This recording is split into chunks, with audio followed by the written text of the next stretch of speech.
అందరికీ నమస్కారం. మీనాకుమారి చదలవాడ. ఈరోజు జ్వాల తోరణం కార్తీక మాసంలో చూడటం వల్ల ప్రయోజనం ఏంటి అనే విషయం గురించి చెప్పుకుందాం.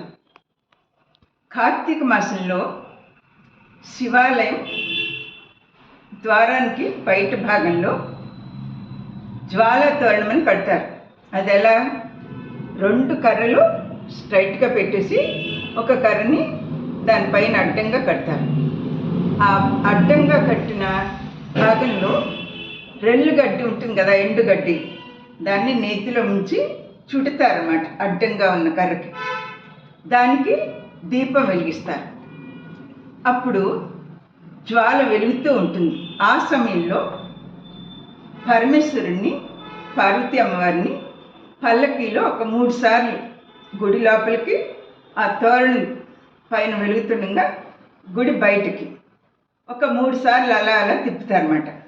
ఆ దర్శనం కోసం చాలామంది భక్తులు ఎదురు చూస్తూ దర్శనం చేసుకుని నమస్కారం చేస్తారన్నమాట.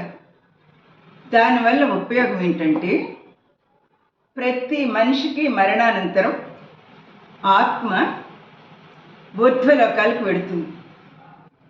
ఆ పైలోకానికి వెళ్ళినప్పుడు మొట్టమొదట మనకి కనిపించేది యమద్వారం. ఆ యమద్వారం అగ్ని జ్వాలలతో మండుతూ ఉంటుందన్నమాట. అందులో ప్రవేశించడం చాలా కష్టం. అప్పుడు ఎవరైతే మనం కార్తీక మాసంలో జ్వాలాదీప దర్శనం పరమేశ్వరుని చూసినామంటే వారికి ఆ ద్వారంలోకి ప్రవేశించకుండా పరమశివుడు మన వేరే దారి నుంచి లోపల తీసుకెళ్తారన్నమాట. సుఖంగా వెంటనే మోక్షాన్ని కూడా ప్రాప్తింపజేస్తారు అని పురాణాలు చెప్తున్నాయి.